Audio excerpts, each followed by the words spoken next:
No te extralimites, solo eres una camarera. No te extralimites, solo eres una camarera. El grito despectivo rasgó el aire de un establecimiento de 5 estrellas, justo cuando el hijo del millonario dejaba de respirar. 5 expertos de renombre lo rodeaban, pero la esperanza para el niño se desvanecía rápidamente. Solo la camarera, recién humillada, descubrió el error fatal. Se enfrentaba a una decisión histórica: su propia seguridad o enfrentarse a todos para salvar una vida inocente. ¿Cómo cambió esa elección sus destinos? No se pierda los siguientes acontecimientos. Mugrosa, quítate de mi vista ahora mismo. Este no es lugar para alguien de tu calaña. El rugido de Ricardo rasgó el espacio. El gerente del restaurante, con su bigote bien peinado, le clavó su dedo regordete en la cara a la persona que tenía delante. Tenía el rostro encendido, temblaba de rabia. Ricardo, con muchos años de experiencia en el servicio de lujo, siempre se había considerado un experto en controlar cualquier situación, incluso una emergencia médica, siempre y cuando no disgustara a un cliente. VIP. Lina Morales bajó la cabeza. Era la camarera del turno de noche, de 24 años, delgada en su uniforme holgado. Lina apretó el dobladillo de su delantal. Tragó un nudo amargo. En The Zenith, el restaurante de 5 estrellas más lujoso de la Ciudad de México, las lágrimas de los pobres eran lo más barato. Lo siento, solo quería limpiar la copa, balbuceó Lina. Cállate, ve a esconderte. Ricardo la empujó con fuerza por el hombro. Lina retrocedió tambaleándose detrás de una cortina de terciopelo. Apoyó la espalda contra la fría pared, sin aliento. El corazón le latía como un martillo. Al otro lado de la cortina estaba el mundo de las historias de millonarios: candelabros de cristal, vino tinto, trajes hechos a medida de miles de dólares. En la mesa central, Alejandro Cruz levantaba su copa. Era un magnate de la industria farmacéutica, un hombre que tenía en sus manos la vida de millones de enfermos. Alejandro era guapo, una belleza fría, aguda y arrogante. A su lado estaba Mateo, su hijo de 7 años. El niño, pequeño y perdido en su traje caro, miraba fijamente el postre con ojos tristes. Lina miró disimuladamente a través de la rendija de la cortina. No miraba el vino, miraba a Mateo. El instinto de una hermana mayor que había cuidado a su hermano paralítico la hacía sensible a los niños débiles. ¡Clang! La cuchara de plata en la mano de Mateo cayó al suelo de piedra. Un sonido seco, frío. El niño no se agachó a recogerla. Mateo se quedó rígido. Con las 2 manos se sujetaba el cuello. Sus ojos se le pusieron en blanco. La boca se le abrió, pero no salió ningún sonido. ¿Mateo? No bromees. Alejandro frunció el ceño. Su voz era severa, pero aún no estaba asustado. Lina contuvo la respiración. Sus pupilas se contrajeron. No era una broma. No era una obstrucción habitual. Era asfixia silenciosa. Su pecho no se movía. El color de su piel cambiaba de rosa a un gris ceniciento. La muerte estaba justo detrás de la silla del niño. Lina salió corriendo, ignorando las reglas, ignorando a Ricardo. Corrió por el pulido suelo de piedra. ¡Fuera! ¡El niño se está ahogando!, gritó Lina. Alejandro se quedó atónito. Antes de que pudiera comprender lo que pasaba, vio una figura andrajosa abalanzarse sobre su hijo. Lina se arrodilló. Su mano se posó en el cuello de Mateo. No había pulso carotídeo. «Llamen a una ambulancia, inmediatamente». Levantó la cabeza, gritándole al aturdido multimillonario: «¡Bofetada!». Una fuerte fuerza golpeó el hombro de Lina. Ricardo se había abalanzado. La agarró por el cuello de su uniforme y la jaló hacia atrás. Lina cayó al suelo. Sus rodillas golpearon el frío suelo de piedra. Le dolió mucho. «¡Loca! ¿Te atreves a tocar a un cliente VIP?», rugió Ricardo. Le aterrorizaba más perder a un cliente que una persona herida. Alejandro, en ese momento, volvió en sí. Vio a su hijo con la cabeza apoyada en la mesa. El pánico se filtró en sus orgullosos ojos. Levantó a Mateo. Lo sacudió con fuerza. «No lo sacuda. Compruebe la vía respiratoria». Lina se debatió en las manos de los 2 guardias de seguridad que acababan de llegar. «Es un espasmo nervioso. No lo sacuda». Alejandro se giró bruscamente. No vio a una salvadora. Solo vio a una camarera causando disturbios. «¡Aléjate de mi hijo!», Alejandro gritó. Su voz estaba llena de autoridad y asco. «¿Quién te dio permiso para tocarlo? ¿Quieres hacerle daño? ¡Fuera! ¡Piérdete de mi vista!». Sus palabras fueron como un cuchillo. No solo la estaban expulsando, era una negación de su dignidad. A los ojos de Alejandro, Lina era una bacteria, era basura. «No entiende. Por favor», sollozó Lina. «Sáquenla de aquí. Llamen al equipo del doctor Salgado, ahora mismo», ordenó Alejandro. Los 2 guardias de seguridad agarraron a Lina con fuerza. La arrastraron por el suelo. Sus zapatos se salieron. Sus pies descalzos rozaron el frío suelo de piedra. Ricardo corrió detrás, siseando entre dientes. «¡Estás acabada, Lina!». ¡Bang! La pesada puerta de roble de la zona VIP se cerró de golpe ante ella. Lina fue arrojada al pasillo como un saco de basura. Se levantó con dificultad. Se apoyó en la pared de cristal que los separaba. Dentro, Alejandro abrazaba a Mateo con fuerza. Pero Lina vio algo más horrible. Los labios de Mateo ya no estaban morados. Temblaban continuamente. Un chorro de espuma blanca comenzó a salir de la comisura de su boca. Mezclado con líquido rosado, Lina se quedó helada. No era un ahogamiento, era un signo de neurotoxina, una toxina nerviosa extremadamente potente. Causa parálisis instantánea de los músculos respiratorios, si el equipo de médicos lo tratara de la forma habitual. Palmaditas en la espalda o traqueotomía. Mateo estaría en peligro por edema pulmonar en 2 minutos. Lina se deslizó por el suelo, impotente, dolorida. El equipo médico de élite llegaba en el ascensor. Traían instrumentos, traían una confianza mortal. Estaban a punto de entrar para representar una obra de teatro para salvar una vida, pero en realidad estaban firmando la sentencia de muerte del niño. El reloj de la muerte había comenzado su cuenta regresiva y la única persona que tenía la llave de la vida acababa de ser arrojada a la cuneta. Ting. La puerta del ascensor privado para VIPs se abrió. Una ráfaga de aire frío invadió el pasillo, rozando a Lina, que estaba sentada en el suelo. 5 figuras salieron.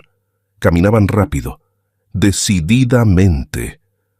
El sonido de los caros zapatos de cuero golpeando el suelo de mármol sonaba como clavos. A la cabeza iba el doctor Víctor Salgado, un hombre de mediana edad con el pelo canoso y engominado, y un estetoscopio chapado en oro al cuello.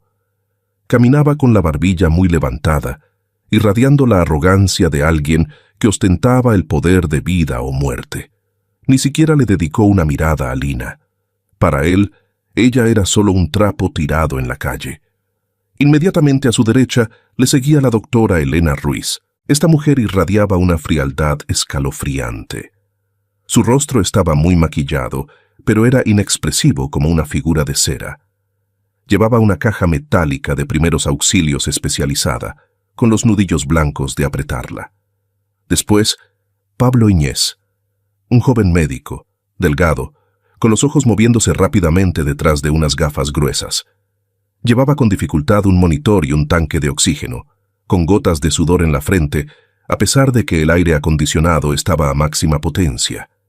Detrás de ellos iban el doctor Ernesto Vargas, un renombrado anestesiólogo, con un rostro tan arrogante como el de Salgado, con una gran jeringa llena de sedantes. Y finalmente, Ricardo, el gerente del restaurante, quien, a pesar de no tener titulación médica, Siempre se inmiscuía en todas las decisiones, considerándose parte de este equipo de expertos. «¡Apártense!», Pablo gritó en voz baja al pasar junto a Lina, pero su voz temblaba. La puerta de roble de la sala VIP se abrió y volvió a cerrarse de golpe. Lina se quedó atrás. Por segunda vez. Se levantó con dificultad. El dolor en la rodilla era punzante, pero el miedo en su pecho era infinitamente mayor. Apoyó la cara en el cristal empañado. Tenía que ver. Tenía que saber qué le harían a Mateo.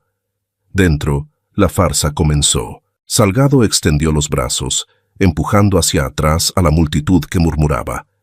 «¡Atrás! ¡Todos atrás!», gritó. Su voz resonaba con autoridad.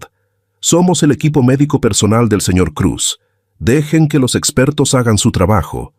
Alejandro Cruz se abalanzó, agarrando el brazo de Salgado. El elegante traje del multimillonario estaba ahora desordenado, la corbata torcida. Sus ojos estaban inyectados en sangre. «Sálvelo, Salgado. Por favor». La voz de Alejandro se quebró, su arrogancia se desmoronó ante el peligro inminente de su hijo. «Cueste lo que cueste, salve al niño». «Cálmese, señor Cruz. Ya estamos aquí». Salgado le dio una palmadita suave en el hombro al magnate, un gesto tranquilizador muy teatral. Salgado se acercó a Mateo. Le puso el estetoscopio en el pecho al niño, entrecerró los ojos, fingiendo una gran concentración.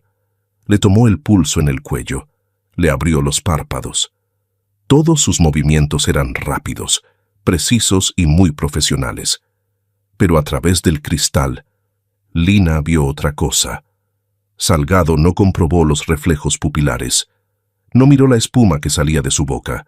Solo estaba actuando. Ritmo cardíaco de 140, presión arterial bajando rápidamente, gritó Salgado, ahogando la música de piano que nadie había tenido tiempo de apagar. «Erupción cutánea debajo del cuello. Esto es un shock anafiláctico de grado 2 por comida. La tráquea se está contrayendo». «Está mal», gritó Lina en su mente. «No hay erupción. Son las marcas que el propio niño se hizo al rascarse». «Elena, prepara epinefrina. Inyección intramuscular inmediatamente», ordenó Salgado. Elena Ruiz abrió la caja de herramientas. Sacó una jeringa precargada. Sus movimientos eran suaves, sin la menor vacilación. Le subió la manga a Mateo. Lina golpeó el cristal. «No, no inyectes adrenalina». Pero el cristal insonorizado era demasiado bueno. O tal vez a nadie le importaba el golpe en la puerta de una hormiga. La aguja penetró en el pequeño músculo de Mateo. Se inyectó el medicamento. Salgado se enderezó. Se ajustó el cuello de la bata, esperando que ocurriera un milagro, como cada vez que representaba esta farsa ante la alta sociedad. 1 segundo. 2 segundos. Mateo no volvió a respirar. En cambio, su cuerpo se encorvó como un camarón. Sus ojos se le pusieron completamente en blanco. La convulsión estalló con más violencia que nunca. La espuma de la boca brotó abundantemente, cambiando de blanco a un rosa intenso. Parecía que los pulmones del niño estaban siendo dañados por una presión excesiva. La neurotoxina con adrenalina era como echar gasolina al fuego. Estimulaba el sistema nervioso, que ya estaba paralizado, a un estado de sobrecarga. «¿Qué está pasando?», gritó Alejandro, abalanzándose para abrazar a su hijo. «¿Por qué está convulsionando? Dijiste que era una alergia». Salgado se quedó perplejo por un momento. El sudor comenzó a perlar su frente. Miró a Elena. La mujer de rostro frío también se detuvo, con la jeringa vacía en la mano.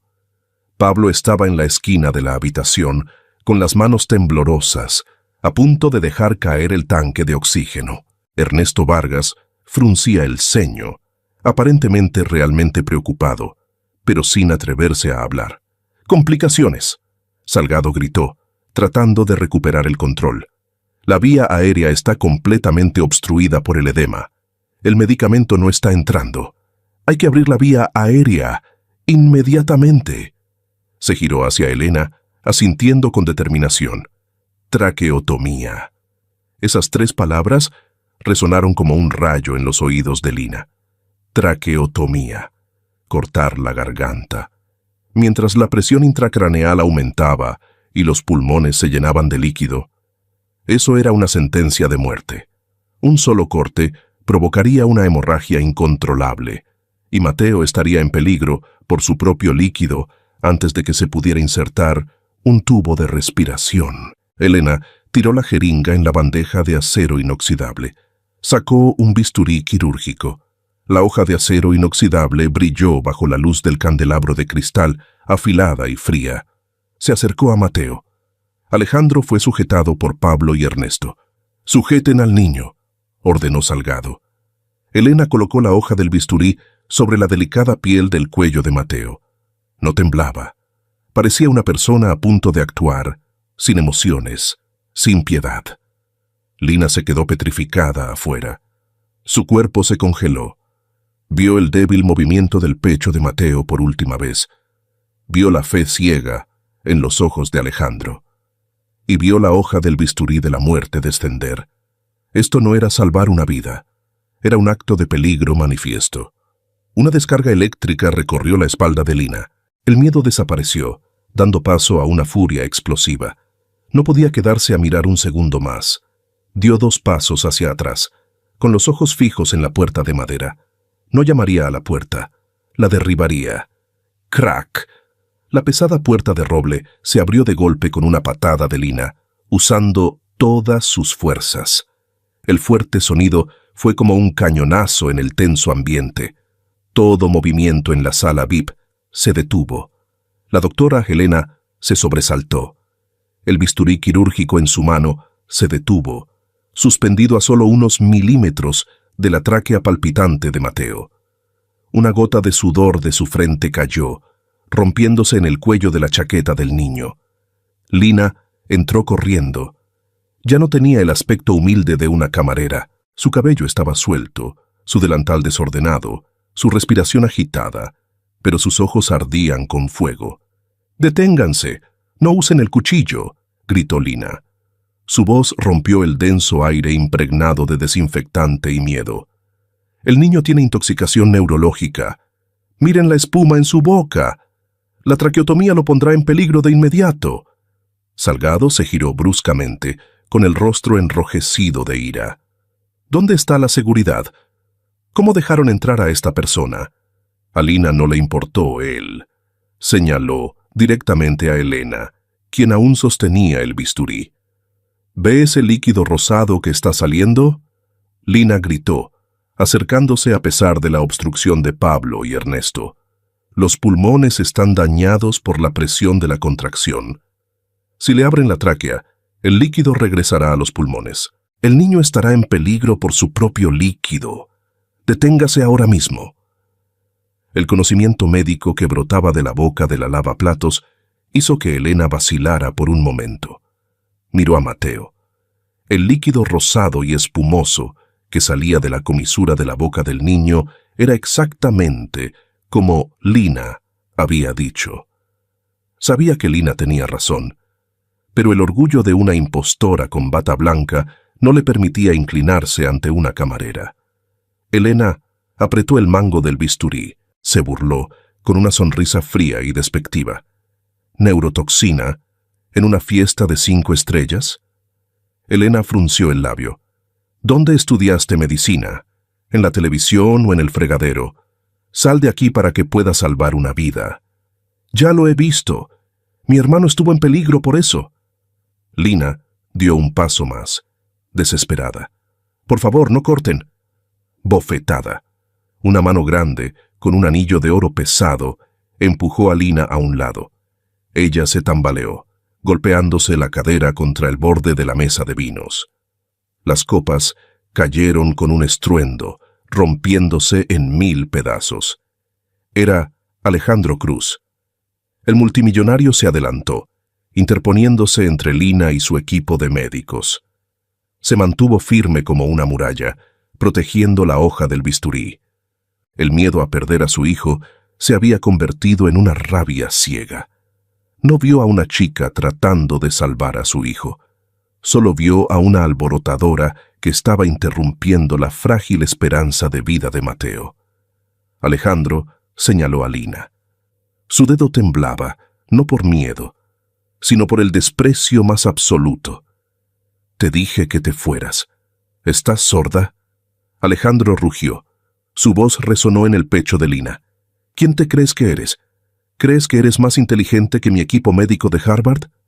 Lina levantó la vista, con los ojos llenos de lágrimas, pero no dejó que cayeran.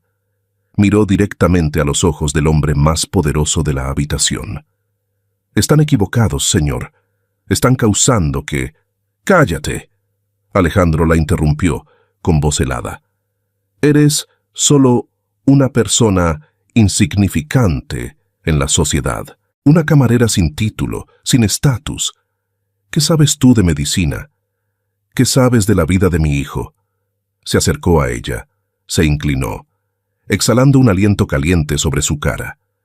«Si vuelves a pronunciar una sola palabra, si te atreves a obstruirlos, un segundo más, te juro por Dios, haré que no puedas vivir en esta ciudad. Haré que tú y toda tu familia se arrepientan de haber nacido». La amenaza de Alejandro no era una mera advertencia. Era el poder del dinero, el peso de una historia de millonarios donde los fuertes tenían el derecho de aplastar a los débiles. Lina se quedó helada. Tenía un nudo amargo en la garganta. Esta humillación dolía más que cualquier herida física. Lo había intentado.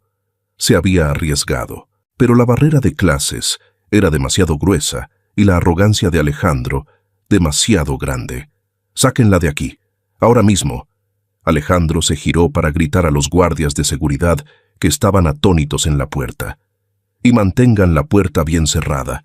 Si vuelve a entrar, los despediré a todos». Los dos guardias de seguridad grandes y de aspecto rudo se abalanzaron. Ya no fueron tan suaves como antes. Uno agarró a Lina por el pelo y la tiró hacia atrás.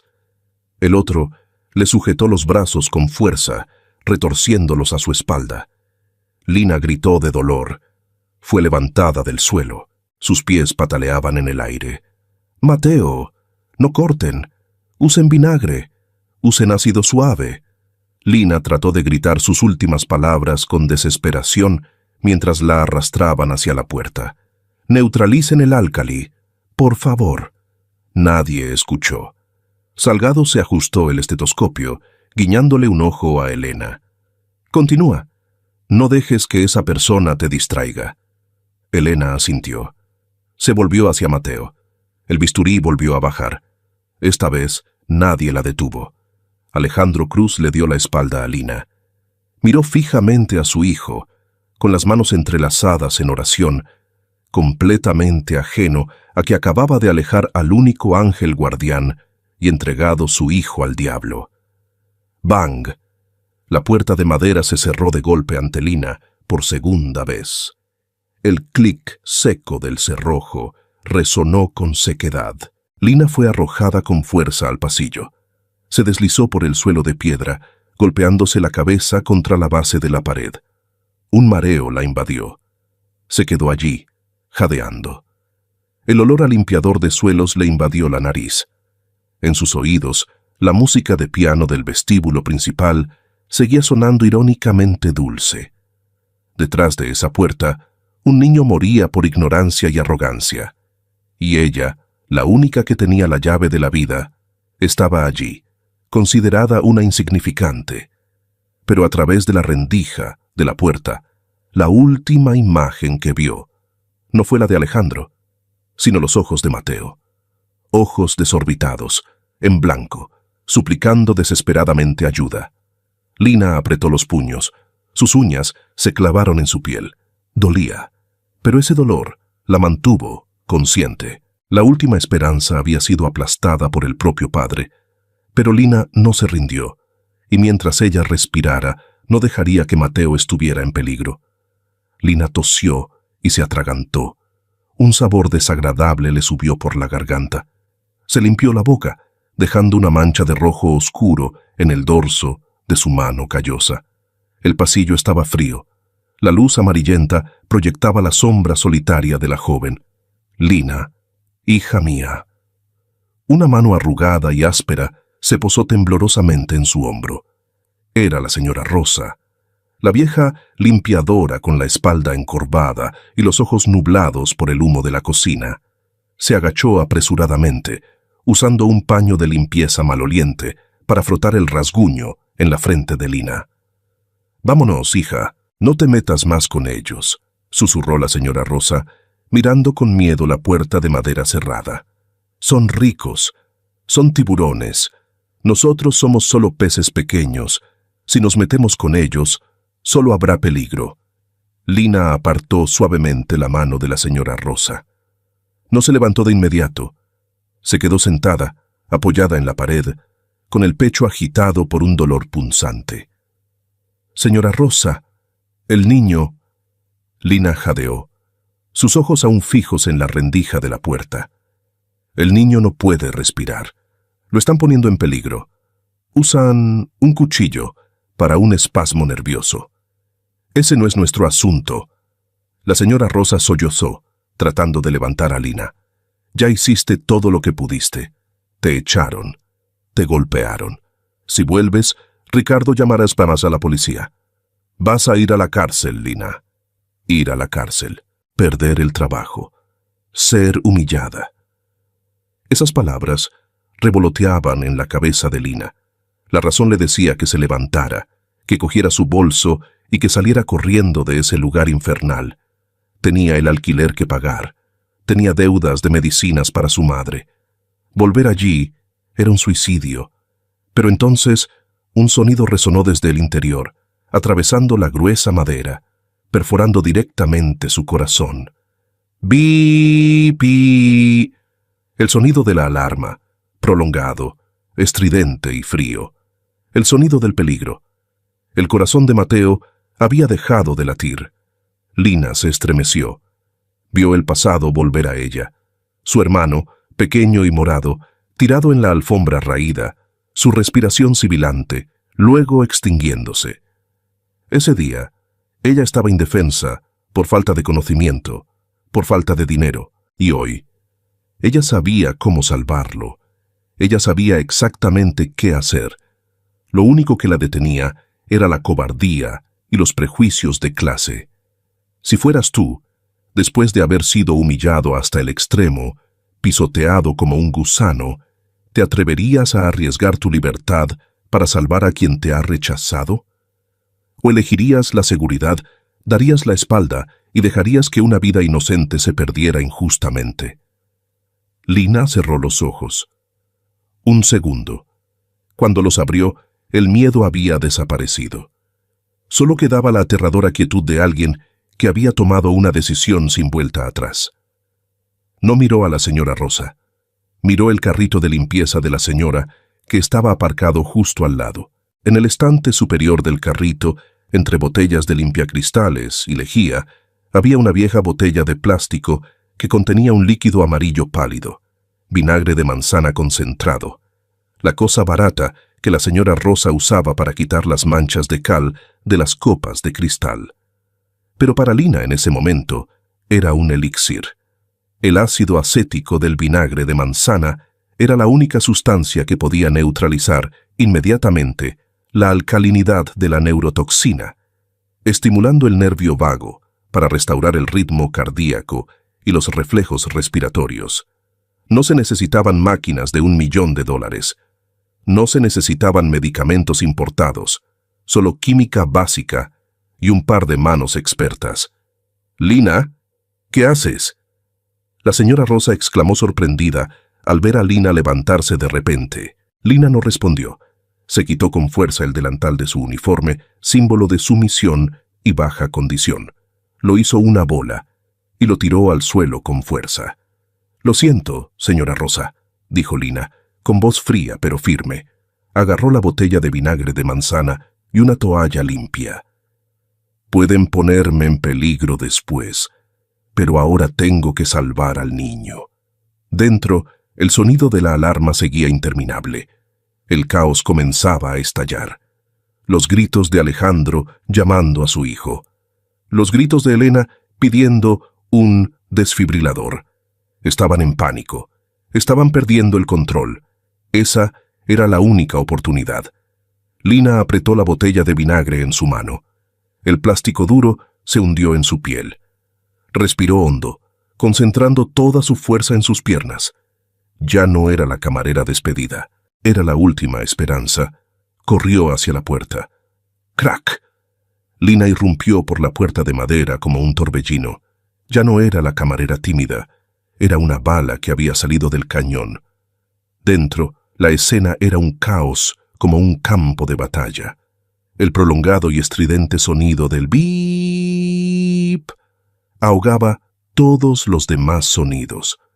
Alejandro estaba con la cabeza gacha junto a su hijo, con las manos en la cabeza, desesperado. La doctora Elena Ruiz estaba de pie junto a la cama, sosteniendo unas palas de desfibrilador completamente cargadas. Gritó, con la voz quebrada por la tensión: «¡Carga de 200 julios! ¡Apártense! ¡Desfibrilen!». «¡No!», gritó Lina. La desfibrilación en ese momento, cuando el corazón había dejado de latir debido a una toxina neuroinhibidora, sería como calentar el corazón del niño. Mataría cualquier última oportunidad de recuperación del nodo sinusal. Lina se abalanzó. No apuntó a Alejandro, apuntó a Elena. El doctor Salgado fue el primero en reaccionar. Vio la figura familiar de esa persona que acababan de echar. Rugió, abalanzándose para bloquear el camino. «¡Seguridad! ¡Atrápenla! ¡Ha vuelto!». Lanzó un puñetazo hacia la cara de Lina. Pero Lina no era una señorita refinada. Había crecido en los barrios marginales llevando cajas que pesaban el doble que ella. Se agachó, esquivando el torpe puñetazo del médico impostor. Aprovechando su impulso, cargó con el hombro contra el pecho de Salgado. ¡Uf! Salgado se tambaleó, cayendo hacia atrás sobre el carrito de instrumentos médicos. La bandeja de metal se volcó con un estrépito, esparciendo cuchillos y tijeras por todas partes. Lina no se detuvo. Saltó sobre la mesa del banquete, derribando las caras copas de vino, dirigiéndose directamente hacia Mateo. Elena Ruiz abrió los ojos de par en par. Antes de que pudiera bajar las palas del desfibrilador, Lina balanceó su brazo. ¡Sas! Lina golpeó con fuerza la muñeca de Elena. Las palas del desfibrilador salieron volando, cayendo al suelo con un chasquido debido a un cortocircuito. «¡Estás loca!», gritó Elena con el rostro pálido. Lina no respondió. Se arrodilló junto a Mateo.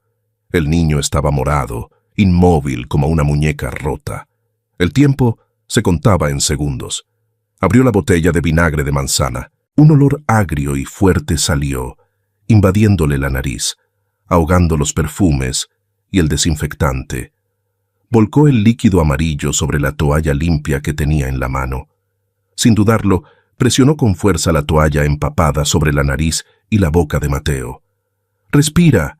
¡Inhala!», gritó Lina, con la voz quebrada. Con la mano izquierda cubrió la toalla con fuerza, forzando el fuerte vapor de vinagre en las vías respiratorias del niño.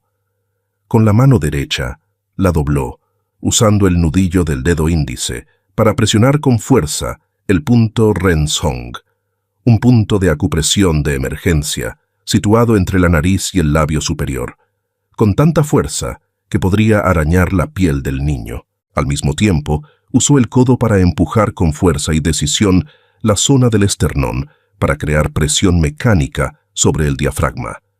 Esto era una apuesta. El ácido acético concentrado irritaría extremadamente la membrana mucosa, despertando el nervio vago latente, obligando al cuerpo a reaccionar con una tos de supervivencia para expulsar la toxina. Doloroso, violento, pero era la única manera. Alejandro Cruz levantó la cabeza. Vio la horrible escena ante sus ojos. Una camarera con el pelo revuelto, presionando a su hijo, tapándole la boca con una toalla maloliente, mientras el niño ya no respiraba. «¡Suelten a mi hijo!», La furia del padre estalló.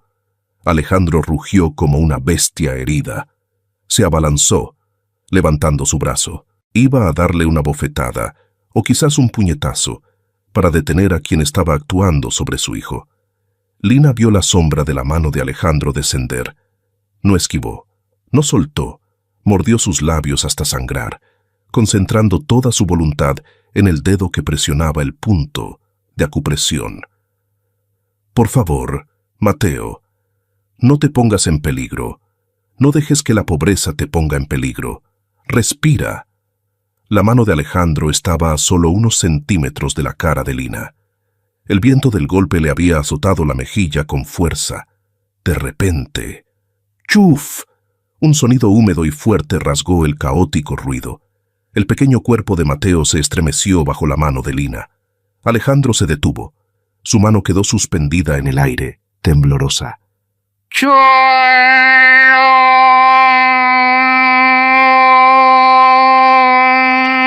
Mateo tosió violentamente. De su boca y nariz, un chorro de líquido verdoso mezclado con espuma blanca salió disparado, empapando la toalla de Lina.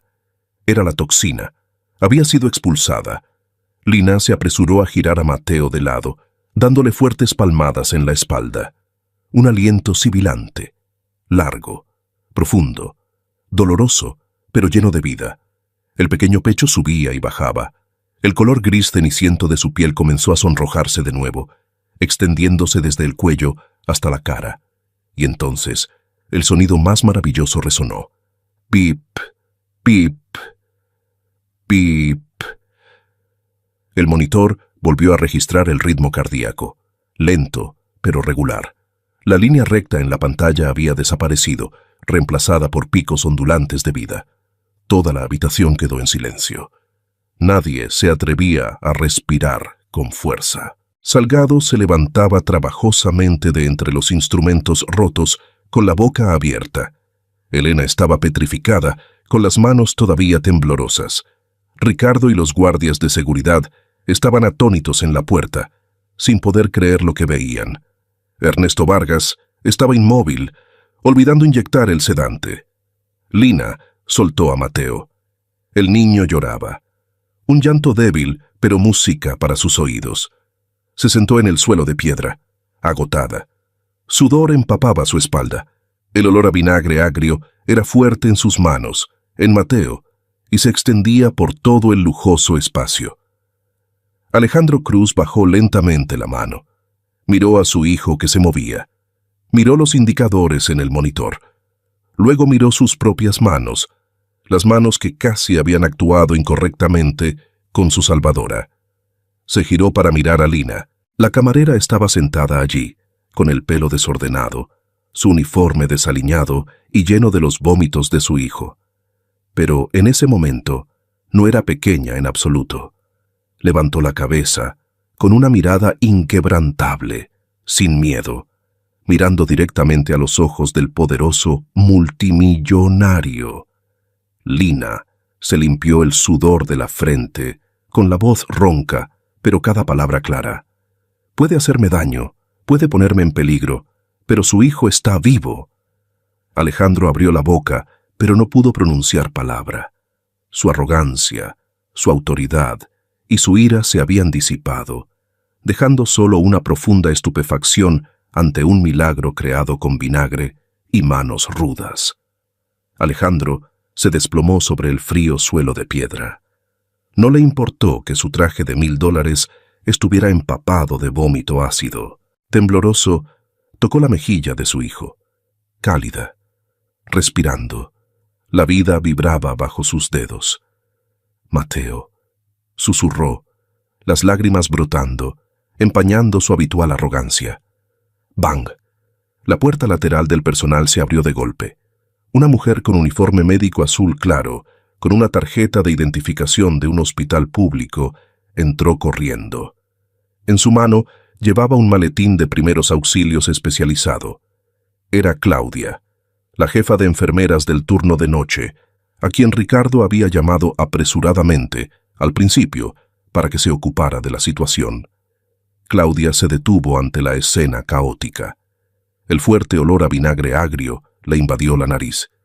Miró rápidamente el monitor, luego al niño que Lina sostenía en sus brazos. Se abalanzó, empujando suavemente a Alejandro para comprobar las pupilas de Mateo. «Los reflejos pupilares han vuelto», dijo Claudia rápidamente, tomándole el pulso en la muñeca al niño. «El ritmo cardíaco es estable. Las vías respiratorias están despejadas». Se giró para mirar el charco de líquido verde pálido en el suelo y la toalla empapada en la mano de Lina. Sus ojos brillaron de asombro.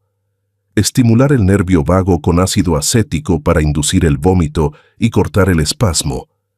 Este es un método de primeros auxilios para la intoxicación neurológica, extremadamente clásico, pero 100% preciso. Si se hubiera retrasado unos segundos para que la toxina llegara al corazón, el niño habría estado en peligro. Claudia levantó la cabeza, mirando a su alrededor, a la habitación llena de personas con trajes y batas blancas. «¿Quién?», preguntó, con voz llena de admiración. «¿Quién dio esta orden médica? Una reacción sobresaliente». Lina iba a abrir la boca, pero la doctora Elena fue más rápida. Dio un paso adelante, bloqueando la vista de Lina, lanzándole una mirada aguda y amenazante. Salgado se levantaba trabajosamente. Se apresuró a ajustarse el cuello de la bata, alisándose el desordenado cabello canoso. El instinto de supervivencia de un estafador profesional resurgió con fuerza. Se aclaró la garganta, recuperando su porte digno. «Fui yo», dijo Salgado, con voz firme. «Ese fue el protocolo de emergencia que ordené. Ella…» Señaló a Lina con desprecio. Ella solo estaba siguiendo órdenes. Lina abrió los ojos de par en par. La desvergüenza de ese hombre la dejó sin palabras.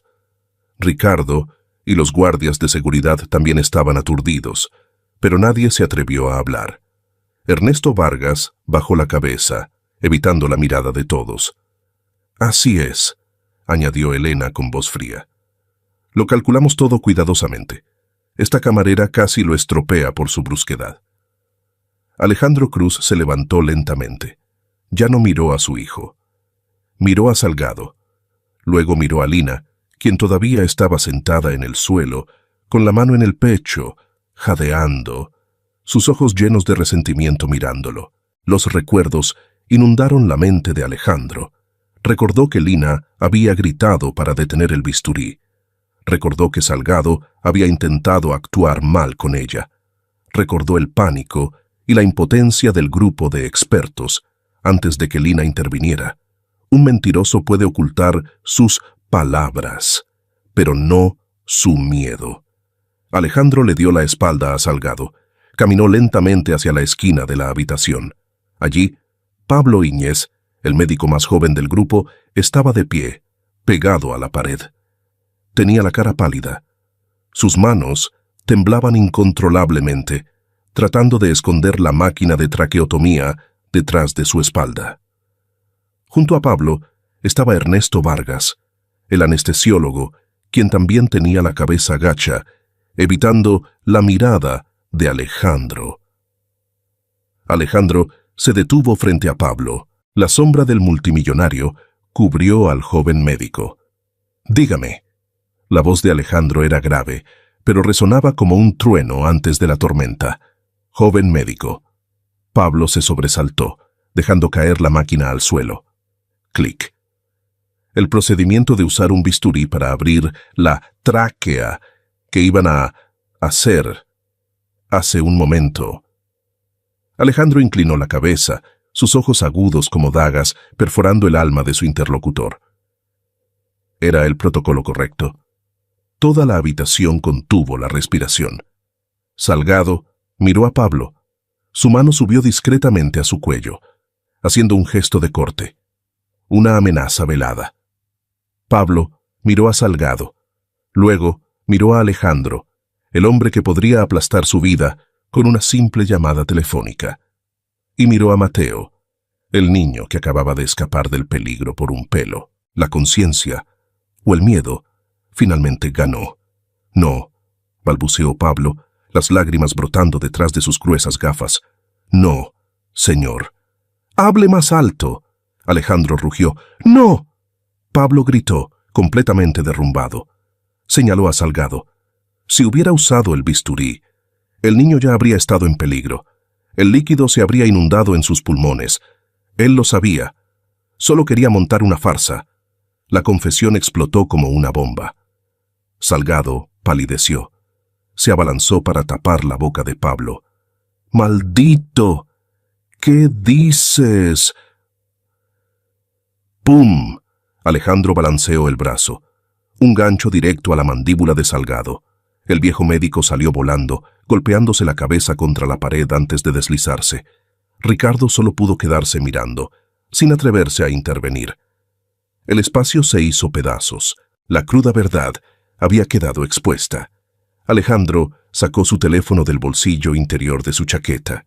Su mano ya no temblaba. Era fría y dura como el acero. Marcó un número de marcación rápida. Se llevó el teléfono a la oreja, con los ojos fijos en los 5. Salgado, Elena, Pablo, Ernesto y Ricardo, que se encogían. «Jefe de seguridad», ordenó Alejandro, con voz fría y cruel. «Cierre todo el restaurante. Nadie entra, nadie sale. Llame al jefe de policía de la ciudad y revise las credenciales de estas 5 personas inmediatamente. Hay mentirosos en esta habitación y pagarán por ello». 48 horas transcurrieron lentamente, como cuchilladas en los nervios. El aire dentro de la sala de interrogatorios de la Jefatura de Policía de la Ciudad de México era denso, frío y olía a tabaco rancio. Estaba muy lejos del lujo y el aroma del restaurante The Zenith de 2 días antes. Pero era donde Alejandro Cruz se sentía más real en ese momento. El multimillonario estaba sentado solo en la silla de hierro atornillada al suelo. Su elegante traje había sido reemplazado por una camisa gris arrugada, barba incipiente y ojeras profundas por la falta de sueño. Mateo estaba a salvo, pero la obsesión de casi perder a su hijo lo perseguía. Clic. El chirrido seco del cerrojo de hierro rompió el silencio. El inspector Mendoza entró, con una gruesa carpeta de expedientes recién sellados como confidenciales en la mano. La arrojó sobre la fría mesa de metal. El sonido del impacto resonó como el martillo de un juez. «Nos han engañado, señor Cruz», dijo Mendoza, con voz ronca por la falta de sueño pero firme. «Una estafa del siglo. Nos llevó 2 días completos cotejar huellas dactilares y datos biométricos internacionales para desenmascararlos». Alejandro levantó la cabeza, su mirada cansada pero aguda. «¿Por qué tardaron tanto? Hice que mi departamento de recursos humanos revisara sus antecedentes antes de contratarlos. Documentos, títulos, cartas de recomendación de Harvard. Todo era perfecto. Porque las personas que usted contrató nunca existieron». Mendoza se sentó, abriendo la primera página del expediente. El que se hacía llamar profesor Dr. Víctor Salgado, en realidad murió en un accidente de tráfico hace 5 años en España. El que está en la celda número 4 robó la identidad del fallecido. Incluso se sometió a cirugía plástica para que coincidiera con el expediente original. Un disfraz perfecto para infiltrarse en las historias glamorosas de la alta sociedad.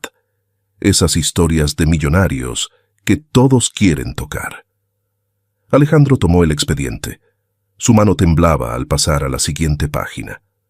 Una foto de retrato en blanco y negro apareció debajo de ella, letras en negrita que le golpearon la vista. Nombre real: Emilio Vargas. Antecedentes: se le retiró la licencia médica de forma permanente hace 12 años. Buscado de grado 2 por operar una red de tráfico de medicamentos falsos para personas de bajos ingresos. ¿Y la mujer llamada Elena? Alejandro preguntó con voz ronca, con un nudo en la garganta. Ex jefa de enfermeras de oncología, despedida deshonrosamente por cambiar la morfina para el dolor de pacientes con cáncer terminal por agua destilada para venderla en el mercado negro y pagar deudas de juego. Alejandro tiró con fuerza la carpeta al suelo. Los papeles volaron dispersos. Resultó que no había entregado a su hijo a ángeles de bata blanca, sino a demonios disfrazados de personas. Esto no era una negligencia médica, era una organización criminal profesional, que se aprovechaba de la ingenuidad y la costumbre de confiar en la marca experta de los súper ricos. «Quiero verlo». Alejandro se levantó de golpe. La silla de hierro chirrió en el suelo. «Ahora mismo». La sala de interrogatorios número 2 estaba sumergida en una deslumbrante luz de neón blanca. Emilio Vargas, el hombre que había interpretado a Salgado durante los últimos 2 años, estaba sentado, esposado a una silla. Ya no tenía el aspecto digno y pulcro de la noche anterior.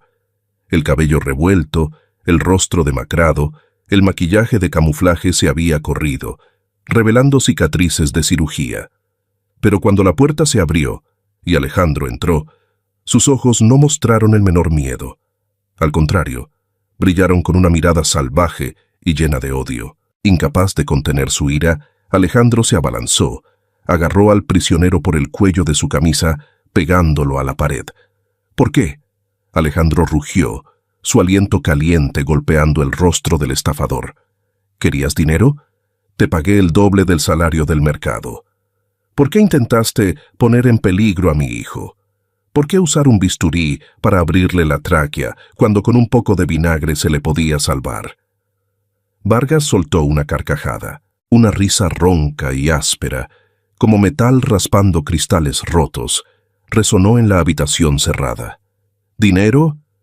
Vargas escupió un chorro de saliva y moco en el impecable suelo. «¿Crees que me tomé la molestia de destrozarme la cara con cirugía, vivir en la miseria durante 5 años, interpretar este papel de médico digno solo por unos pocos céntimos tuyos, Cruz?». Estiró su cuello delgado, mirando directamente a los ojos del multimillonario, con una mirada que parecía querer devorarlo vivo. «¿No te acuerdas de mí?». «Claro que no. ¿Cómo un magnate farmacéutico en la cima como tú podría recordar a un médico de poca monta en el centro de salud del barrio marginal de Santa María?». Alejandro se detuvo. La mano que sostenía el cuello de la camisa se aflojó un poco. El nombre Santa María resonó como una vaga campana de alarma en su memoria. «Hace 12 años», Vargas siseó entre dientes, cada palabra como una bala.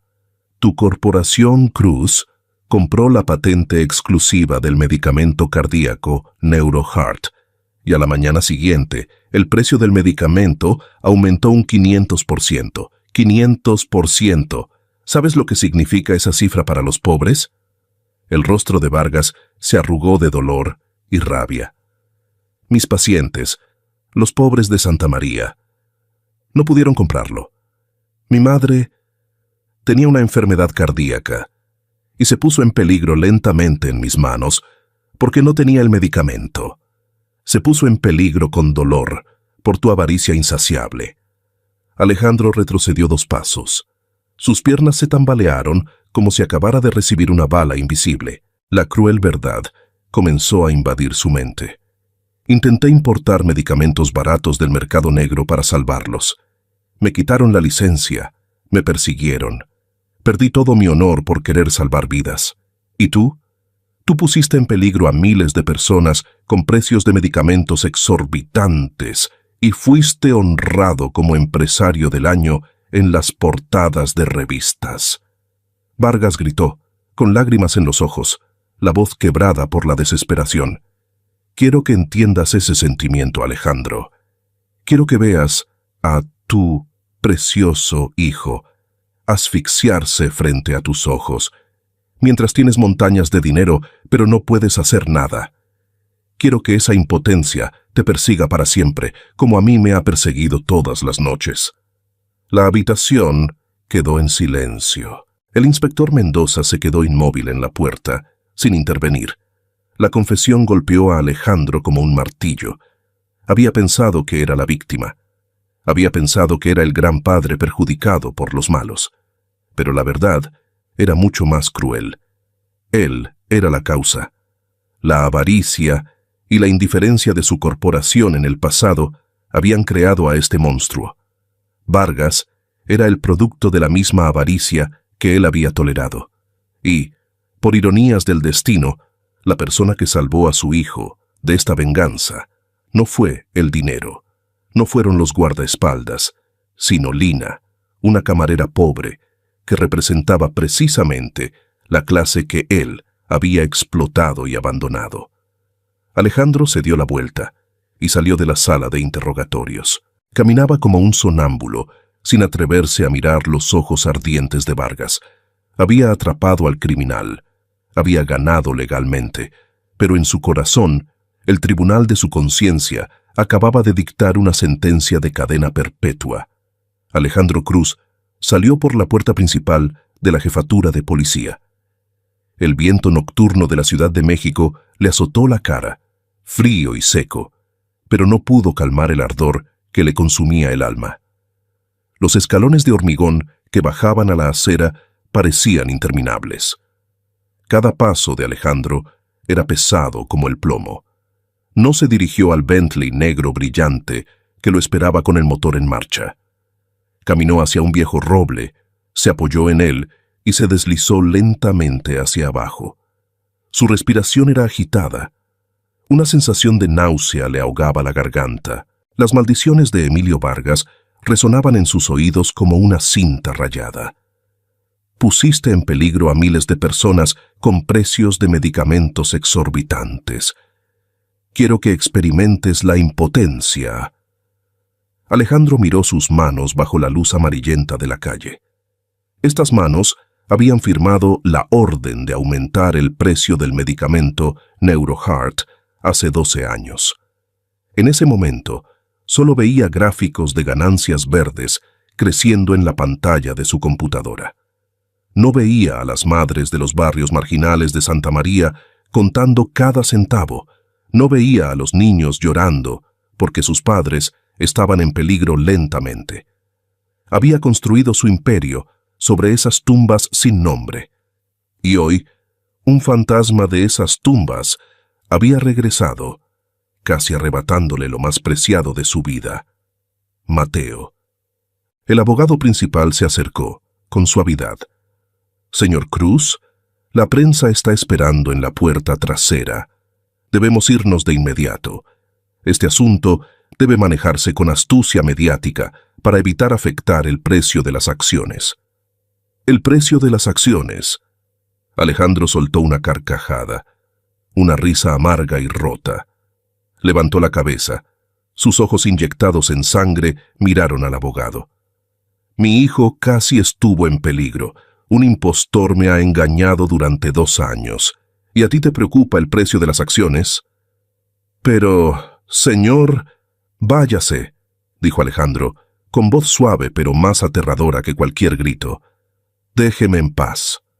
El abogado retrocedió, asustado. Alejandro se quedó allí, solo en la oscuridad de la noche. Por primera vez en su vida, sintió que el caro traje hecho a medida que llevaba no era una armadura, sino un sudario. No era la víctima de una historia trágica, era el villano de su propia historia. La puerta lateral de la comisaría se abrió.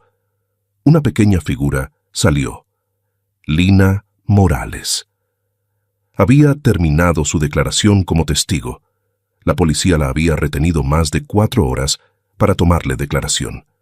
Estaba cansada. Sus delgados hombros caían bajo la fina chaqueta. Apretó la correa de su bolso de imitación de cuero desgastado, sus viejas zapatillas de lona arrastrándose por la acera llena de grava. No vio a Alejandro. Solo quería ir a casa. La señora Rosa la esperaba. El dinero de las medicinas de su madre, para este mes, aún no era suficiente. La dura realidad la esperaba al otro lado de la ciudad, donde no había candelabros de cristal ni vino tinto. «Lina». Una voz grave y profunda resonó desde la oscuridad. Lina se sobresaltó, deteniéndose. Se dio la vuelta. Alejandro Cruz se separó del roble. Salió a la luz. Parecía tan demacrado que Lina casi no reconoció al arrogante multimillonario de hace 48 horas. Su cabello estaba revuelto, su corbata suelta, y sus ojos hundidos contenían una profunda angustia. Lina retrocedió un paso, sus instintos de defensa activándose. Recordó la forma en que él le había gritado, la había ahuyentado como a un perro callejero. Recordó la amenaza de hacer que no pudiera vivir en esta ciudad. «¿Qué más quiere?», preguntó Lina, su voz tranquila, pero fría. «Ya les dije todo a la policía. No quiero ninguna recompensa. No quiero tener nada que ver con usted, ni con su corporación». Alejandro se detuvo a 3 pasos de ella. No se acercó más. Tenía miedo de asustarla. O tal vez sentía que no merecía estar cerca de ella. «No he venido a dar dinero», dijo Alejandro, con voz ronca. Tragó con dificultad, la garganta seca. «He venido a... La palabra «lo siento» se atascó en su garganta. Un hombre que nunca se había inclinado ante nadie, un hombre acostumbrado a dar órdenes, ahora encontraba el lenguaje impotente. Miró a Lina, miró su ropa barata, miró sus manos callosas y recordó la imagen de ella irrumpiendo en la sala VIP, tapando la boca de su hijo con la toalla empapada en vinagre, sus ojos ardiendo con la determinación de salvar una vida a pesar de la humillación. Ella representaba todo lo que él había despreciado: pobreza, insignificancia, anonimato. Pero ella también era la única que tenía algo que él y todo su equipo de expertos de millones de dólares no tenían: conciencia. Alejandro respiró hondo, lentamente, junto a los pies. Sus manos cayeron a lo largo de su cuerpo. Y entonces, ante el asombro de Lina, ante la curiosidad de algunos policías de turno nocturno que fumaban a lo lejos, Alejandro Cruz, el rey sin corona de la industria farmacéutica mexicana, se inclinó lentamente. Una reverencia de 90 grados, perfecta, respetuosa y llena de arrepentimiento. Mantuvo esa postura. 1 segundo, 5 segundos, 10 segundos. El espacio circundante pareció detenerse. El viento de la noche dejó de soplar. «Lo siento». La voz de Alejandro resonó desde su postura inclinada, profunda y temblorosa. «Estaba ciego. Dejé que la etiqueta de la alta sociedad me cegara. Humillé a la salvadora de mi hijo. No solo salvó a Mateo, me salvó de ser un cómplice en su peligro». Lina se quedó clavada en el suelo. Nunca había visto una escena como esa en su vida.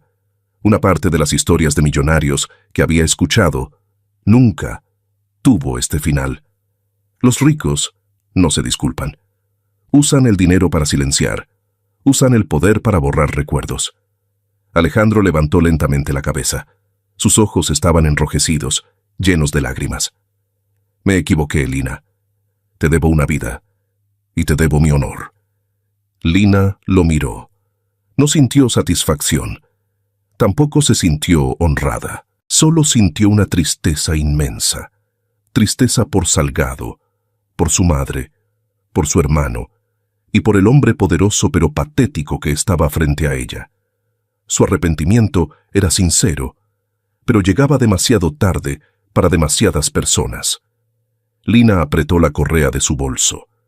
No se acercó a ayudarlo a levantarse. Tampoco dijo: «No te preocupes», porque no estaba bien. Lo que él había hecho en el pasado no podía borrarse con una reverencia. «No necesita disculparse conmigo, señor Cruz», dijo Lina, con voz suave, pero afilada como un bisturí. Lo miró directamente a los ojos, sin inmutarse. «Salvé a Mateo porque era inocente. No lo salvé a usted». Alejandro se detuvo, con una mirada de dolor. «Discúlpese con personas como la madre de Salgado», continuó Lina, cada palabra como un clavo clavado en el aire. «Discúlpese con las personas que estuvieron en peligro por no tener dinero para comprar sus medicamentos, porque su propia codicia e indiferencia crearon a ese monstruo. Vargas es un criminal, pero usted fue quien le dio el cuchillo». Inclinó la cabeza hacia la oscuridad detrás de él, donde estaba aparcado el lujoso Bentley. «Puede inclinarse ante mí 1000 veces, pero eso no hará que los que han fallecido vuelvan a la vida. Si realmente siente arrepentimiento, no use palabras, use su poder para asegurarse de que ningún niño más esté en peligro por la pobreza. Después de decir esto, Lina se dio la vuelta. Caminó con determinación hacia la parada de autobús. Su pequeña figura se desvaneció en la fría noche de la Ciudad de México.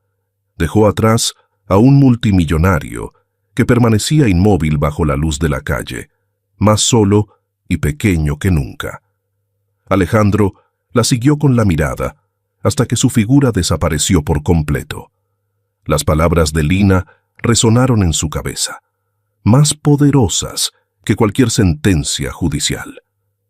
Vargas es un criminal, pero tú fuiste quien le dio el cuchillo. Una ráfaga de viento frío pasó, ondeando el dobladillo de la camisa de Alejandro. Se estremeció, pero esta vez el frío no venía de fuera. Venía del vacío de su alma. El colapso de su ego arrogante había revelado un espacio desolado, pero precisamente de ese vacío, una nueva idea comenzó a germinar. Una idea dolorosa, pero necesaria. Alejandro sacó su teléfono. No llamó a su abogado. Llamó a su asistente ejecutivo de más alto nivel en la corporación. «Prepara el coche», dijo Alejandro. Su voz ya no temblaba, sino que se había vuelto firme, fría, pero con un matiz completamente diferente. «Y convoca una reunión urgente de la junta directiva para mañana por la mañana. Quiero todos los expedientes sobre la fijación de precios de NeuroHeart de hace 12 años en mi escritorio». «Pero señor, ahora son las 3 de la mañana». «Hágalo». Alejandro espetó, luego bajó la voz, pensativo. «Tenemos una deuda que pagar, y esta vez el dinero no podrá pagarla». Colgó. Alejandro miró el cielo nocturno, completamente oscuro. No había luna, no había estrellas. Solo la luz amarillenta de la calle iluminaba el camino solitario que tenía por delante. Tenía que irse, no a su mansión millonaria, sino a buscar la parte perdida de sí mismo. 30 días. Ese es el tiempo suficiente para que una herida superficial cicatrice, pero también suficiente para cambiar el destino de todo un imperio. El ascensor de alta velocidad se deslizó suavemente hasta el piso 50 de la Torre Cruz. La puerta de acero se abrió con un delicado tintineo. Lina salió. No vestía uniforme de camarera. Llevaba la camisa blanca más limpia que tenía, aunque el cuello ya estaba un poco deshilachado, y unos pantalones negros, bien planchados. Apretó la correa de su bolso. Respiró hondo para calmar el latido acelerado de su corazón. Hoy no había venido a servir vino. Había venido por invitación del hombre que una vez la había echado. La oficina del presidente era amplia, inundada de luz natural de las paredes de cristal que iban del suelo al techo. Abajo, la Ciudad de México se extendía como un mapa en miniatura. Alejandro Cruz estaba de pie junto a la ventana. Se dio la vuelta al escuchar pasos. Lina se detuvo. El hombre frente a ella era muy diferente al arrogante multimillonario de aquella fiesta, y también diferente al demacrado bajo las luces de la calle. Alejandro parecía haber envejecido unos años, con más canas, pero sus ojos eran brillantes y serenos. No vestía traje, solo una camisa blanca con las mangas arremangadas revelando sus brazos venosos. «Bienvenida, Lina», dijo Alejandro, con una voz inusualmente cálida. No se sentó detrás del enorme escritorio para intimidar. Salió al centro de la habitación, señalando el sofá de cuero para visitas. «Gracias por venir». Lina se sentó en el borde de la silla, con la espalda recta. Mantuvo la distancia. La confianza no es algo que se pueda reconstruir de la noche a la mañana. «¿Qué ha estado haciendo durante el último mes?», preguntó Lina directamente, sin rodeos. Alejandro sonrió ligeramente. Tomó el control remoto y encendió la gran pantalla de la pared. Apareció un gráfico con una línea roja cayendo en picado. Las acciones del Grupo Cruz bajaron un 15%, dijo Alejandro, con voz tranquila como si hablara del tiempo. Ese es el precio que tengo que pagar por disculparme públicamente y admitir la supervisión laxa en el escándalo de hace 12 años. Presionó el botón para cambiar de diapositiva. Apareció otro gráfico, esta vez con una línea azul horizontal a un nivel bajo. Pero este es el número importante. El precio del medicamento NeuroHeart se ha ajustado un 60%. Hemos eliminado todos los costos de marketing y las comisiones intermedias para devolverlo a su precio original. Y la semana pasada, el primer lote de medicamento barato fue entregado al Centro de Salud de Santa María. Lina miró fijamente la pantalla. Santa María, donde la madre de Salgado había estado en peligro, donde su hermano había vivido. «Usted realmente lo hizo», susurró Lina, con un nudo en la garganta. Escuché lo que dijo. Alejandro se sentó en la silla de enfrente. No puedo devolverle la vida a los que han fallecido, pero puedo evitar futuros peligros. Vargas es un criminal, pero no quiero seguir siendo quien da el cuchillo a otros Vargas. Se inclinó, abriendo el cajón de la mesa de centro. Sacó 2 objetos y los puso sobre la superficie de cristal, empujándolos suavemente hacia Lina. El primer objeto era un cheque. La cantidad de ceros era tal que Lina tuvo que entrecerrar los ojos. Era una fortuna, suficiente para comprar una casa, pagar todas sus deudas, comprar las mejores medicinas para su madre y vivir cómodamente toda su vida sin tener que lavar un solo plato más. El segundo objeto era una gruesa carpeta de expedientes, con una tapa azul oscuro. El logotipo de la Universidad Nacional Autónoma de México en relieve con dignidad. «Esta es mi compensación», dijo Alejandro, mirándola fijamente a los ojos. «Este cheque es la libertad financiera. Puede tomarlo e irse de aquí de inmediato. Nadie la culpará. Se lo merece después de todo lo que ha sufrido». Señaló la carpeta de expedientes. «Y esta es la beca completa, Alejandro Cruz. Incluye 7 años de matrícula, gastos de manutención y un puesto de prácticas garantizado en los mejores hospitales». «Pero...» Alejandro vaciló. «Será muy duro. Tendrá que estudiar día y noche, enfrentarse a dificultades, desafíos e incluso fracasos. No es un camino de rosas». La habitación quedó en silencio. El tic-tac del segundero del reloj de pared se escuchaba con claridad. Lina miró el cheque. Pensó en las manos agrietadas de su madre. Pensó en la casa con goteras cada vez que llovía. Con un solo asentimiento, todas las cargas desaparecerían. Podría vivir como en las historias de millonarios que una vez envidió. Luego, miró la carpeta de expedientes. Recordó la sensación de presionar el pecho de Mateo. Recordó el momento en que regresó el aliento de vida. Recordó la promesa ante la tumba de su hermano. Según usted, ¿qué elegiría una chica que ha probado la amargura de la pobreza? ¿La comodidad inmediata o un sueño lleno de espinas?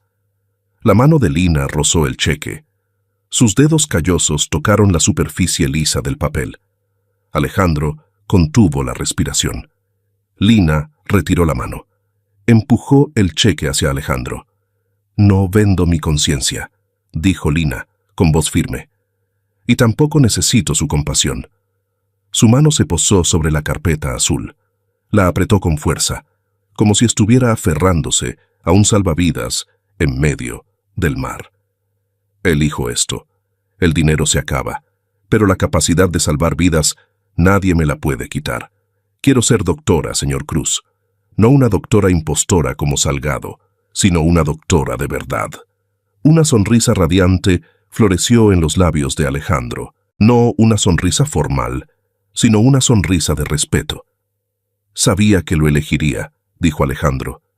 «Usted tiene la sangre de una curandera, Lina. Su perseverancia vale más que cualquier cheque en el mundo». Se levantó, dirigiéndose hacia una gran puerta de madera al final de la oficina.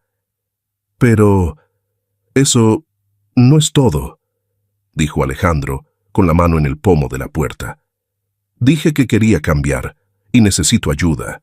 No puedo arreglar todo este sistema yo solo». «¿Qué quiere decir?» Lina, con la carpeta en brazos, se levantó, sorprendida. Alejandro abrió de par en par la puerta. La luz inundó la estancia. En la gran sala de reuniones contigua, un grupo de personas estaba sentado alrededor de una mesa redonda. Vestían uniformes nuevos, limpios y profesionales. Lina se frotó los ojos. No podía creer lo que veía. Sentada en el centro estaba la señora Rosa. La anciana limpiadora de espalda encorvada ahora llevaba gafas de lectura y un bolígrafo para tomar notas. A su lado estaban el guardia de seguridad, que una vez había sacado a Lina, y la cocinera, que una vez le había dado pan en secreto a Lina. Se giraron para mirar a Lina.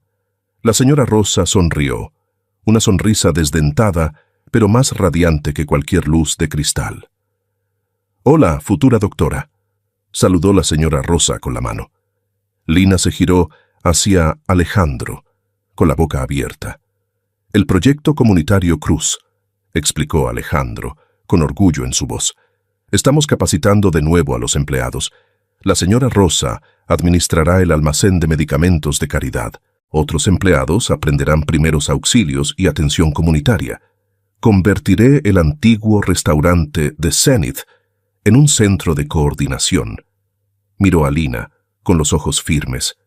«Tengo dinero, tengo instalaciones, pero me falta alguien con corazón e intelecto para guiarlos. La quiero a usted, Lina, que estudie y trabaje como asesora especializada en este proyecto. Enséñeles lo que sabe. Convierta estas historias conmovedoras en realidad». Lina miró los rostros familiares, miró a Alejandro y miró la carpeta en sus manos. Ya no era la camarera invisible. «Acepto», dijo Lina, con lágrimas de felicidad corriendo por sus mejillas. «Empezaremos ahora mismo». Alejandro asintió. Miró por la ventana, donde la brillante luz del sol iluminaba la Ciudad de México. La oscuridad del pasado había quedado atrás, pero la historia no termina aquí. Un nuevo viaje, más largo y significativo, acababa de comenzar, y 5 años después, la semilla sembrada hoy florecerá en un bosque de esperanza. 5 años después, el sol de la tarde, dorado y brillante, se posaba sobre el barrio de Santa María, que una vez fue conocido como el rincón olvidado y oscuro de la Ciudad de México. Pero hoy, en el corazón de ese barrio marginal, un edificio de 2 plantas pintado de blanco destacaba entre los tejados de chapa oxidada. En el sencillo cartel de madera colgado a la entrada, la inscripción, cuidadosamente tallada a mano, decía: «Clínica Comunitaria Mateo Cruz». Dentro, el ambiente era bullicioso pero ordenado. El olor a desinfectante se mezclaba con el aroma del sol, muy diferente al olor a humedad y desesperación de 5 años atrás. Minigancho. De las cenizas del odio, un bosque de esperanza ha crecido, más fuerte que cualquier mala hierba. En la consulta número 1, una joven doctora se inclinaba para escuchar el ritmo cardíaco de una anciana delgada. Llevaba una bata blanca impecable, con su nombre bordado en el bolsillo: doctora Lina Morales. La Lina actual ya no tenía el aspecto tímido y sumiso. Su cabello estaba recogido pulcramente, dejando al descubierto un rostro delicado, pero decidido. Las manos que una vez estuvieron callosas por lavar platos, ahora sostenían el estetoscopio con destreza y ternura. Su ritmo cardíaco ya está estable, señora Pérez, sonrió Lina, una sonrisa que iluminó el rostro cansado de la paciente. Recuerde tomar su medicamento a tiempo y no se preocupe por el costo. La fundación se ha encargado de todo. Gracias, doctora. Gracias, mi ángel. La anciana le tomó la mano a Lina, besándola temblorosamente. Lina acarició suavemente a la anciana, sintiendo una emoción indescriptible.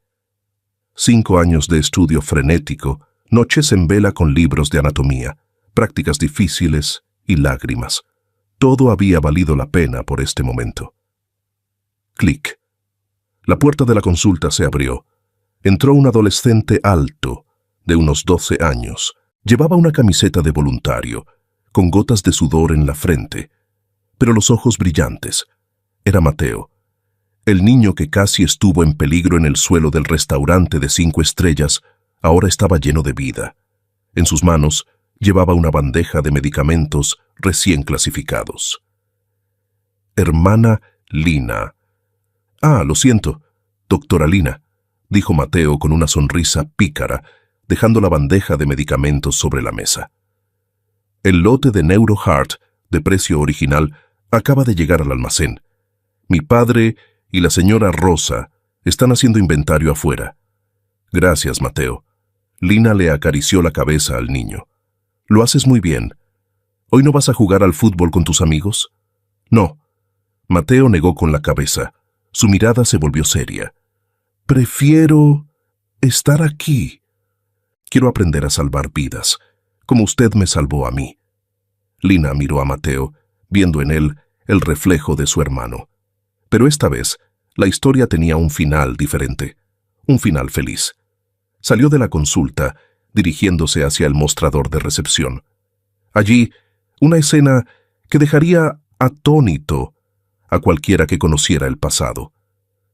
La mujer que estaba inmersa en el registro de existencias, con el pelo ya salpicado de canas, el rostro surcado por las patas de gallo del arrepentimiento, era Elena Ruiz. Después de cumplir 3 años de prisión, Elena salió de la cárcel con las manos vacías y un historial manchado. Ningún hospital la aceptaba. Fue Lina quien la buscó, dándole una segunda oportunidad. No para ser médica, nunca más se le permitiría usar un bisturí, sino para ser administrativa, utilizando sus conocimientos de farmacología para gestionar el almacén de medicamentos para los pobres. ¿Cómo están los datos hoy, señora Elena?, preguntó Lina suavemente. Elena levantó la vista. Su mirada ya no era fría y penetrante como antes. Contenía gratitud y una profunda tristeza. Todo coincide, doctora, respondió Elena con voz respetuosa. Este lote de medicamentos salvará al menos a 50 pacientes el próximo mes. Vaciló un momento y luego añadió: Gracias por no abandonarme. Lina sonrió y asintió. Curamos enfermedades, Elena, pero a veces también necesitamos curar a las personas equivocadas. Lina salió al patio delantero. El sol de la tarde teñía todo el espacio de dorado. Debajo del viejo árbol de jacarandá, un hombre estaba parado. Ya no vestía trajes hechos a medida de miles de dólares. Solo una sencilla camisa de lino con las mangas remangadas. Alejandro Cruz. Estaba ayudando a un hombre discapacitado a ajustar una silla de ruedas nueva, un regalo de la Fundación Benéfica. Alejandro se inclinó, apretando un tornillo, con sudor en la frente, pero la sonrisa en sus labios era más radiante y genuina que cualquiera de las sonrisas formales en las fiestas de la alta sociedad de antaño. Ya no era el multimillonario en la Torre de Marfil, mirando el mundo con desprecio. Había bajado a la tierra, mezclándose con el polvo y el dolor de sus semejantes, para encontrar la parte perdida de sí mismo. Lina se apoyó en la puerta, observando en silencio a Alejandro y a su hijo. Alejandro levantó la cabeza y sus ojos se encontraron con los de Lina. Se enderezó, se sacudió el polvo de las manos y caminó lentamente hacia ella. Un día largo, ¿verdad, doctora Morales?, preguntó Alejandro, con una mirada de absoluta deferencia en sus ojos y quizás algo más profundo que eso. Un buen día, señor Cruz, respondió Lina. Hemos atendido 100 casos hoy. Nadie ha sido rechazado por falta de dinero. Eso es lo más maravilloso que he oído, asintió Alejandro. Miró el cartel de la clínica. ¿Sabe, Lina? Hace 5 años pensaba que lo tenía todo. Dinero, poder, reputación. Pero estaba vacío. Hoy, en este lugar humilde, me siento realmente rico. Porque usted convirtió historias de millonarios sin sentido en historias conmovedoras reales, dijo Lina con voz suave. Demostró que el mayor legado no es la cifra en la cuenta bancaria, sino las vidas que ha cambiado. Alejandro se acercó más. La distancia entre ellos era de un brazo. El olor a sol y a hierba seca se pegaba a su camisa. No, Lina, fue usted, dijo Alejandro con voz profunda y cálida. Usted fue quien me enseñó eso. Usted fue quien me sacó del pantano de la arrogancia. Si no fuera por usted... Dejó la frase sin terminar, pero su mirada lo dijo todo. Gratitud, admiración y una silenciosa vibración que había crecido con los años, a través de los proyectos compartidos, a través de las veces que habían enfrentado dificultades juntos para construir esta clínica.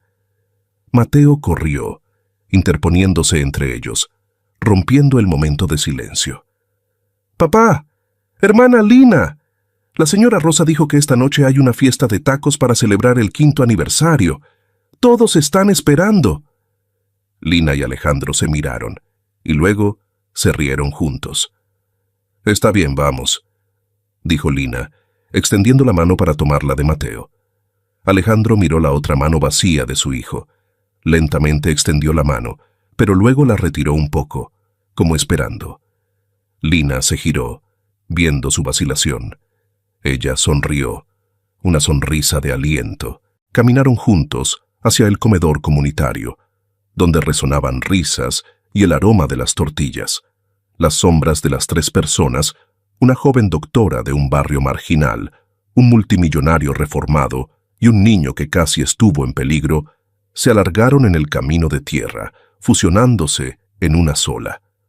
Lina sabía que el doloroso pasado había terminado, pero el futuro se abría con infinitas posibilidades. No solo había encontrado el propósito de su vida, sino que, quizás, también había encontrado una familia que nunca se atrevió a soñar.